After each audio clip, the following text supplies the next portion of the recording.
Assalamualaikum warahmatullahi wabarakatuh. Saya Ansela Safira, NPM 181111000337. Di sini saya akan menampilkan video mengenai bahan ajar dan dalam 5 mata pelajaran. Simak videonya sebagai berikut. Mata pelajaran pendidikan kewarganegaraan, yaitu yang akan membahas materi mengenai Pancasila. Pancasila sendiri sering kita dengar setiap hari Senin saat upacara bendera. Dan di dalam Pancasila tersebut ada 5 sila.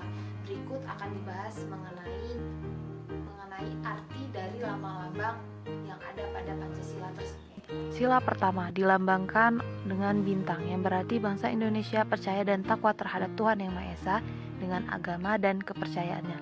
Dan yang kedua dilambangkan dengan rantai, yang berarti bangsa Indonesia harus saling menghormati dan tolong menolong. Yang ketiga dilambangkan pohon beringin, berarti persatuan dan kesatuan bangsa Indonesia walaupun latar belakang budaya berbeda. Yang keempat dilambangkan kepala banteng, yang berarti rakyat Indonesia suka bermusyawarah untuk menyelesaikan masalah. Dan yang kelima dilambangkan padi dan kapas, berarti kebutuhan pangan makanan, sandang pakaian harus terpenuhi secara adil sehingga rakyat makmur.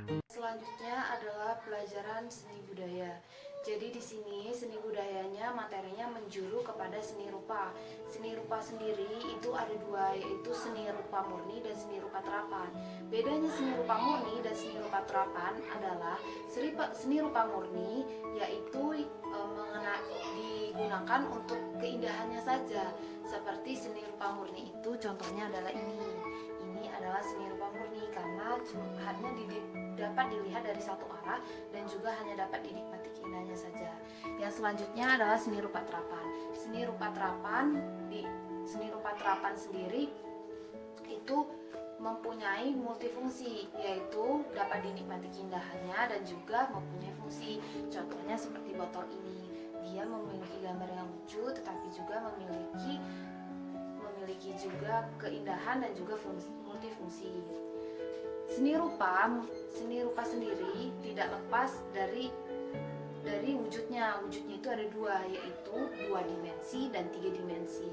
2 dimensi itu dapat dilihat dari satu arah saja seperti lukisan, dan 3 dimensi dapat dilihat dari beberapa arah atau segala arah yang punya tinggi, panjang dan lebar seperti pada patung.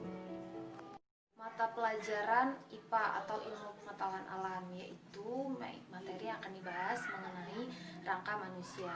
Sebelumnya kita lihat dulu gambar rangka manusia.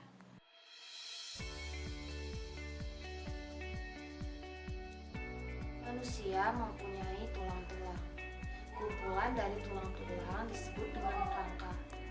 Tulang manusia atau jenis-jenis tulang itu ada 3. Yang pertama tulang pipi, yang kedua itu ada tulang pipa, dan yang ketiga itu ada tulang pendek.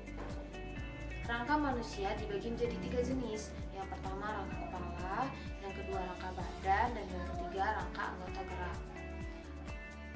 Tulang-tulang pada rangka tersebut mempunyai fungsi-fungsi yang berbeda, seperti rangka kepala melindungi otak, rangka badan melindungi yang ada di dalam badan seperti hati, jantung, paru-paru, dan sebagainya.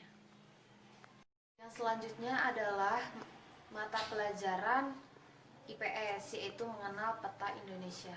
Sebelum kita membahas tentang peta Indonesia, kita lihat dulu gambar berikut ini. Peta sendiri digunakan untuk menggambarkan ketampakan alam seperti dataran rendah, dataran tinggi, sungai, lautan, danau, dan lain sebagainya. Peta berfungsi secara umum sebagai berikut. Yang pertama, menunjukkan lokasi suatu tempat. Yang kedua, menggambarkan permukaan laut atau permukaan bumi. Dan yang ketiga, mengetahui jarak suatu tempat dan berfungsi juga untuk menunjukkan kekayaan alam. Yang selanjutnya adalah bahasa Indonesia. Bahasa Indonesia di sini kita akan membahas mengenai cerpen atau cerita pendek. Cerpen sendiri adalah tuturan dari berbagai kata yang dikumpulkan dikumpulkan menjadi satu dan relatif pendek, kisaran antara 1000 kata, dan memusatkan pada satu tokoh saja. Cerpen memiliki unsur-unsur yaitu unsur intrinsik yang akan dibahas di sini. Unsur intrinsik dari cerpen yang pertama ada tema. Tema itu adalah gagasan pokok cerita. Dan yang kedua ada alur atau jalan cerita. Yang ketiga ada latar sendiri bagi menjadi 3. Yang pertama latar tempat, yang kedua latar waktu, dan yang ketiga adalah latar suasana. Yang selanjutnya adalah penokohan ataupun pemberian sifat kepada para tokoh. Dan yang selanjutnya ada sudut pandang. Sudut pandang ini adalah cara pandang versi seseorang pengarang terhadap ceritanya. Dan yang terakhir adalah amanat.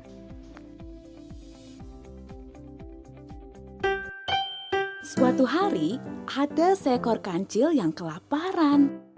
Dia ingin melahap ketimun kesukaannya. Tapi ketimunnya ada di seberang sungai. Kancil berpikir dan menemukan ide yang bagus.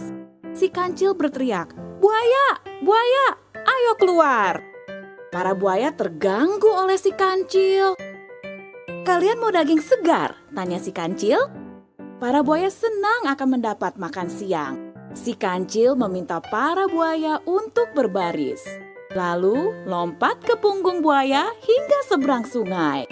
Si kancil berterima kasih dan minta maaf sudah mengerjai buaya. Para buaya pun kesal. Akhirnya si kancil bisa makan ketimun kesukaannya. Itu tadi videonya. Terima kasih sudah menyimak. Saya akhiri. Wassalamualaikum warahmatullahi wabarakatuh.